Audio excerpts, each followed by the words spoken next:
নবীগঞ্জ বাহুবলের সর্বস্তরের নেতৃবৃন্দ, উপস্থিত যুবদল, ছাত্রদল, কৃষক দল, শ্রমিক দল, মহিলা দল, স্বেচ্ছাসেবক দল, সব অঙ্গ সংগঠনের নেতৃবৃন্দ, সবাইকে বাংলাদেশ জাতীয়তাবাদী দলের পক্ষ থেকে আগামী দিনের রাষ্ট্রনায়ক জনাব তারেক রহমানের পক্ষ থেকে আপনাদেরকে অভিনন্দন এবং শুকরিয়া মোবারকবাদ জানাই। বন্ধুগণ, আপনারা আজকে যে মিছিল সহকারে বিভিন্ন ইউনিয়ন থেকে এসেছেন, আমার অন্তরস্থল থেকে আপনাদেরকে অভিনন্দন। আসুন আমরা প্রস্তুতি নেই। 26-এ আমরা ফেব্রুয়ারিতে জাতীয় নির্বাচন, ওই নির্বাচনে অবশ্যক শতভাগ দাবি করতে চাই। আমাদের নেতা জনাব তারেক রহমানের কাছে আমার আহ্বান, এটা সব মানুষের আহ্বান। নবীগঞ্জ বাহুবলের মানুষ দলমত নির্বিশেষে সবার আকুল আবেদন যে এই সিটটি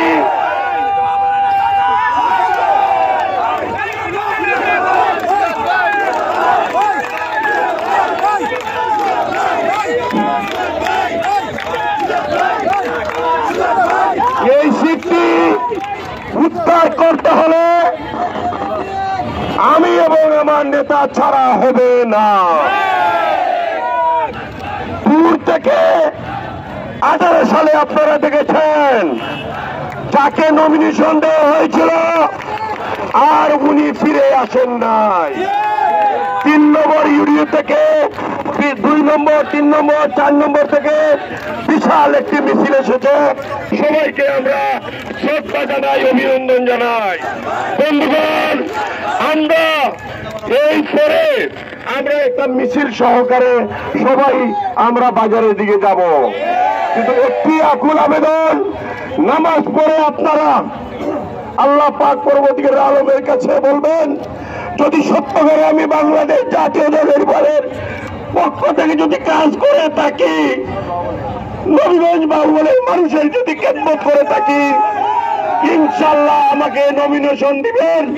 আপনাদের নিয়ে আমরা মাঠে নামবো। আমরা এই সিটটি ওয়াদা করতে চাই আপনাদের সবাইকে নিয়ে যে আমরা এই সিটটি দেশনেত্রী বেগম খালেদা জিয়া আগামী দিনের রাষ্ট্রনায়ককে আমরা উপহার দিব।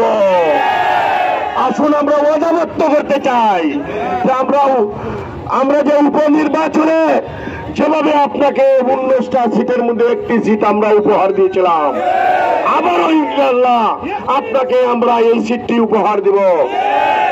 আপনার কাছে আমার আকুল আবেদন, আমি ধানের শীষ ছাড়া আর কিচ্ছু বুঝি নাই। 40টি বছর আমার পুরা যৌবনকালটা বিলিয়ে দিয়েছি। আমি আমাদের মানুষের পাশে রয়েছি, আমি মানুষের কথা শুনেছি, দুর্যোগের সময় আমি দাঁড়িয়েছি, আমার জান বাজি রেখে আমি আন্দোলন সংগ্রাম করেছি।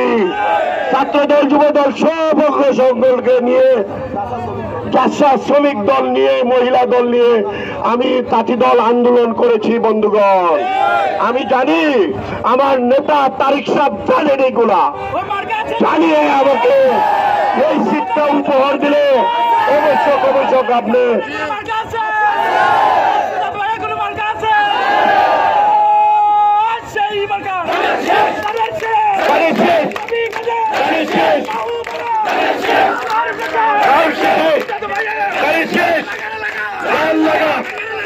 Allah